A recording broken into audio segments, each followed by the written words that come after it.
And you heard the date, 1966. I hope you're getting the point of what I'm saying. This is not an overnight thing. This is actually something that's been long in the making. We engineered SARS. SARS is not a naturally occurring phenomenon. The naturally occurring phenomenon is called the common cold. It's called influenza-like illness. It's called gastroenteritis. That's the naturally occurring coronavirus.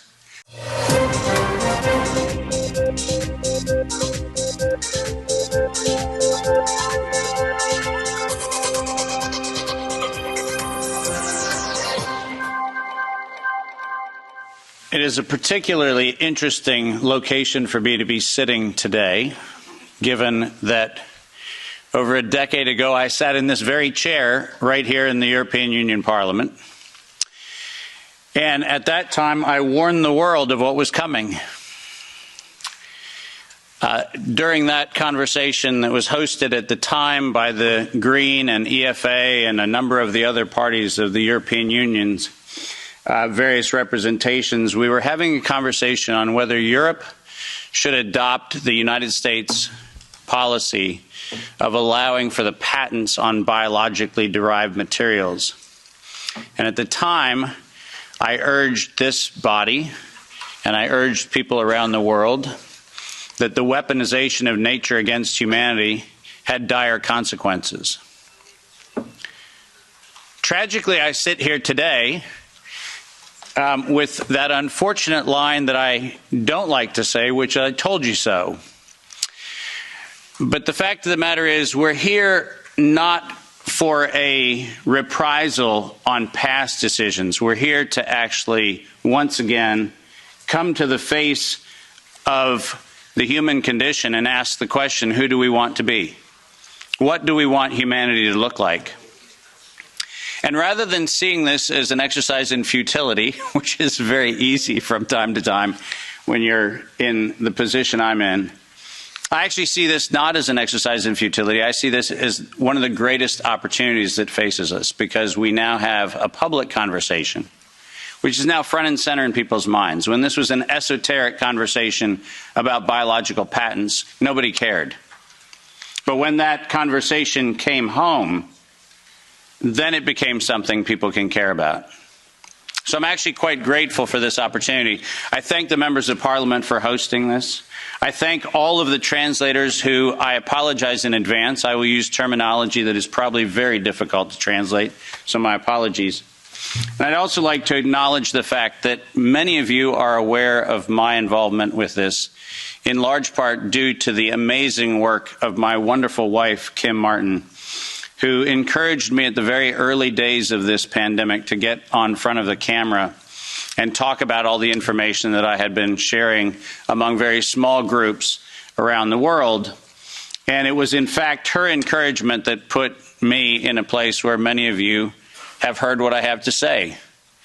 Ironically, the world that I came from, that used to be very popular, my CNBC and Bloomberg presentations, which were televised on mainstream media around the world, was an audience that I lost. I can confidently say COVID diminished my fame. But I can also confidently say that I'd rather stand among the people with whom I'm standing today than any of the folks that were part of that previous world. So this is a much better place to be.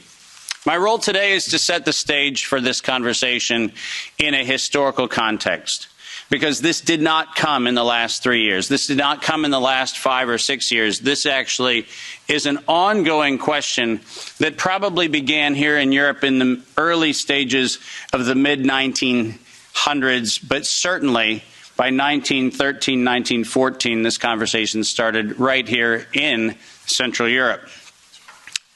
The pandemic that we alleged to have happen in the last few years also did not happen overnight. In fact, the very specific pandemic using coronavirus began in a very different time. And we'll try to advance the slides here with one of these things. Oh, there we go. Most of you don't know that coronavirus as a model of a pathogen was isolated in 1965. coronavirus was identified in 1965 as one of the first infectious replicatable viral models that could be used to modify a series of other experiences of the human condition. It was isolated once upon a time associated with the common cold. But what's particularly interesting about its isolation in 1965 was that it was immediately identified as a pathogen that could be used and modified for a whole host of reasons. And you heard me correctly, that was 1965. And by the way, these slides are public domain. You're welcome to look at every single reference. Every comment that I made is based on published material, so do make sure that you look at those references.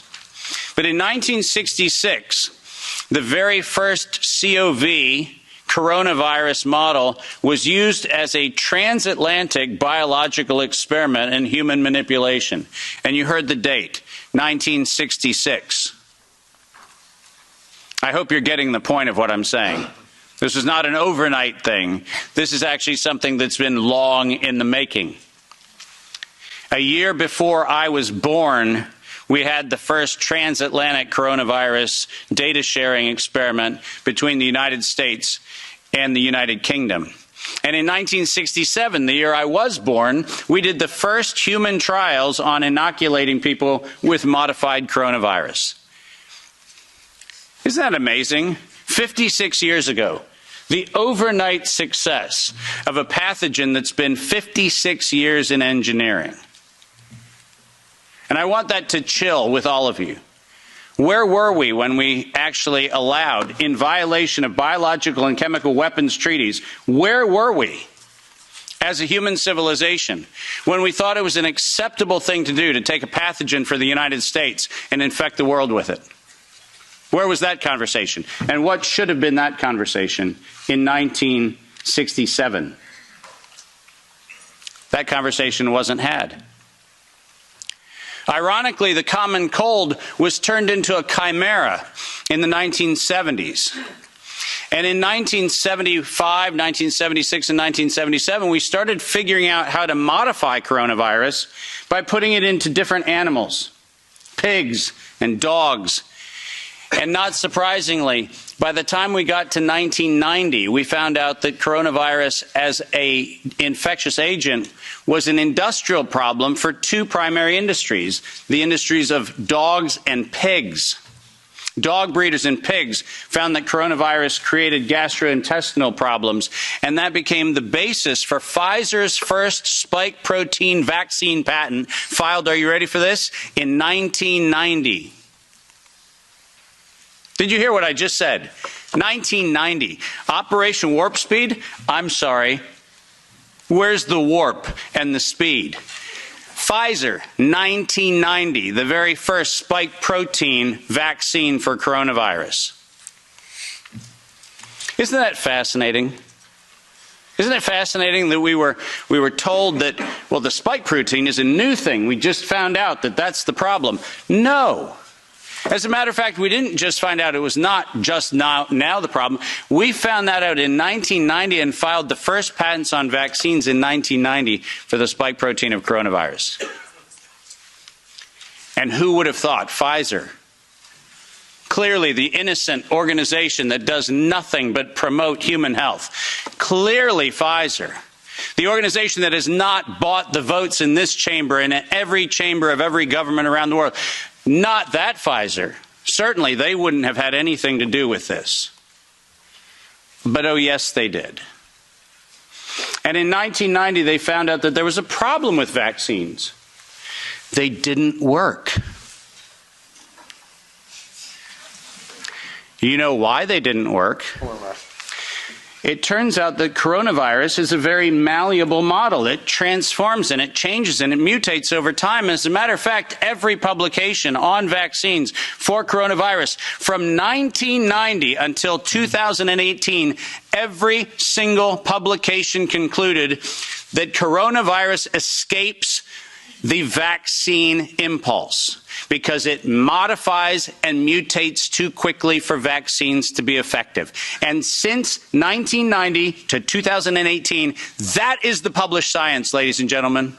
That's following the science. Following the science is their own indictment of their own programs that said it doesn't work.